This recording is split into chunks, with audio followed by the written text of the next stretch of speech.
రోజున సజ్జల రామకృష్ణారెడ్డి గారు అధికారం కోల్పోతున్నాము అని చెప్పి భయపడిపోయి మళ్ళీ మరొకసారి కాంగ్రెస్ పార్టీ పైన విష ప్రచారం చేసే ప్రయత్నం చేస్తా ఉన్నాడు.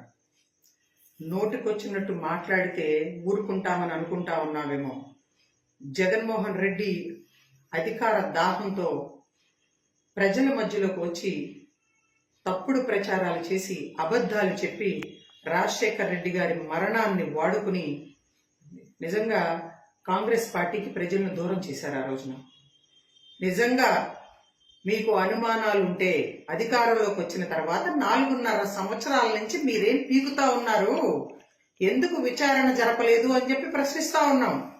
మళ్ళీ ఈ రోజున రాజశేఖర్ రెడ్డి బిడ్డ షర్మిల గారు కాంగ్రెస్ పార్టీ ఐడియాలజీని గౌరవించి రాహుల్ గాంధీ గారిని ప్రధానమంత్రి చేయటమే రాజశేఖర్ రెడ్డి గారి ఆఖరి కోరిక అని చెప్పి కలిసి పనిచేయటానికి మళ్ళీ ప్రజల మధ్యకు వస్తా ఉంటే భయపడిపోయి నీ పార్టీలో ఉన్నటువంటి నేతలే మిమ్మల్ని చేత్కరించుకొని ప్రజా ఆగ్రహాన్ని భరించలేక మళ్ళీ మీరు అధికారంలోకి రావటం కష్టం అని చెప్పి అర్థమైపోయి ఒక్క అవకాశం ప్రజల్ని అడిగావయ్యా నువ్వు జగన్మోహన్ రెడ్డి, ఒక్క అవకాశం ఇచ్చారు.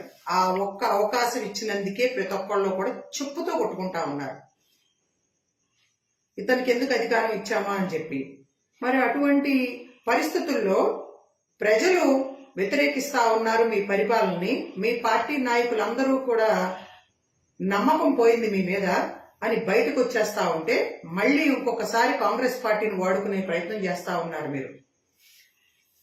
అదే నిజమైతే రిలయన్స్ సంస్థతో కలిసి కాంగ్రెస్ కుట్ర పన్నిందని మాట్లాడిన మీరు అధికారంలోకి వచ్చిన తర్వాత ఆ రిలయన్స్ అధినేతని, రిలయన్స్ సంస్థలో పనిచేస్తున్నటువంటి నట్వానీని రెడ్ కార్పెట్ వేసి ఎదురెళ్లి ఆహ్వానించి నువ్వు అతనికి రాజ్యసభ సభ్యత్వాన్ని కట్టబెట్టింది వాస్తవం కాదా ఈ రాష్ట్రం నుంచి? ఎందుకు ఇంకా సిగ్గుండాలి నీ నోటికి వచ్చినట్టు ఇష్టం వచ్చినట్టు తప్పుడు ప్రచారాలు చేయడం కాంగ్రెస్ పార్టీ మీద. రాహుల్ గాంధీ గారికి దేశవ్యాప్తంగా పెరుగుతున్నటువంటి ఆదరణ చూసి మీ ప్రజా వ్యతిరేక విధానాలకు వ్యతిరేకంగా ప్రజలు మళ్లీ మార్పు కావాలి, కాంగ్రెసే రావాలి అని కోరుకుంటా ఉన్నారు.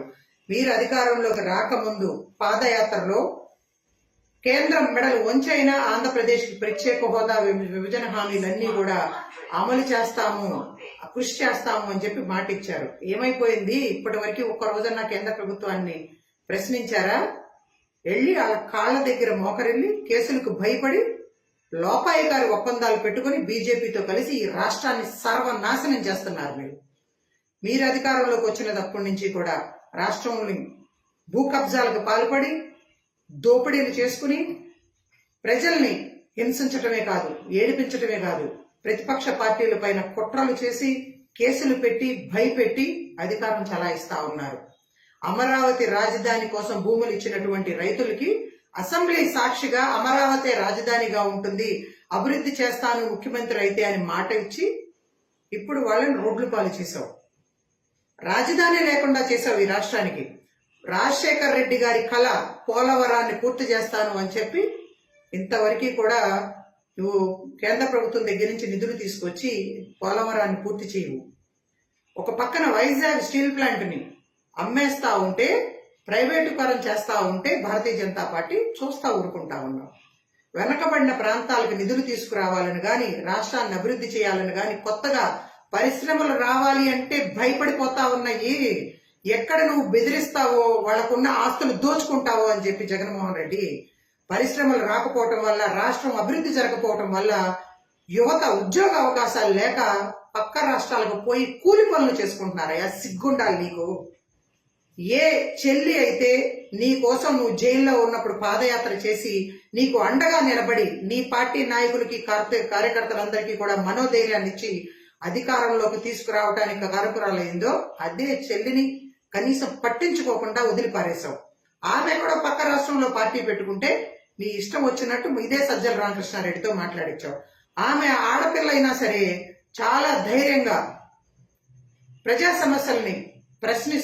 సమస్యలకు అనుగుణంగా పోరాటం చేస్తూ పాదయాత్రలు చేసి చాలా మొండిగా బలవంత మహిళగా ఈ రోజున ప్రజల్లో నిలబడి తను ప్రజలకు సేవ చేయాలి అనుకుంటా ఉంటే ఆడపిల్లకు కూడా భయపడినటువంటి నువ్వు ఈ రోజున మళ్ళీ దాన్ని అవకాశంగా మలుచుకొని కాంగ్రెస్ పార్టీ పైన బురద చల్లుతావా? జాగ్రత్త, నోరు అదుపులో పెట్టుకోండి. చంద్రబాబు నాయుడు గారేమో మిమ్మల్ని చూస్తా ఊరుకుని భయపడి మీరేం మాట్లాడినా సరే వాళ్ళు టీడీపీ వాళ్ళు సైలెంట్ గా కూర్చున్నారేమో.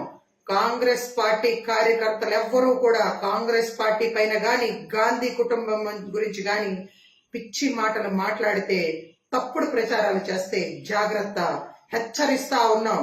నీ ఇంటికి వచ్చి కొట్టడం మాకు ఒక లెక్క కాదు. జగన్మోహన్ రెడ్డి ముఖ్యమంత్రిగా ఉన్నావు, జాగ్రత్తగా వ్యవహరించు. మరొక అవకాశం అనేది నీకు రాష్ట్ర ప్రజలు ఇవ్వట్లేదు. ఇప్పుడు మిగిలిన రోజులైనా మర్యాదగా ప్రజలకు అనుకూలంగా ప్రభుత్వాన్ని నడిపి కొంచెం మంచి పేరన్నా తెచ్చుకో. రాజశేఖర రెడ్డి గారి పేరుని సర్వనాశనం చేసి ఆనాడేమో రాజశేఖర రెడ్డి గారి చావుని ఆయన ఫోటోని పెట్టుకుని ప్రజల్లోకి వస్తావా? ఈ రోజున కేవలం జగన్మోహన్ రెడ్డి ఫోటో మాత్రమే పెట్టుకుంటావా? రాజశేఖర రెడ్డి గారి ఫోటోను కూడా తీసి పారేసావు కదా నువ్వు.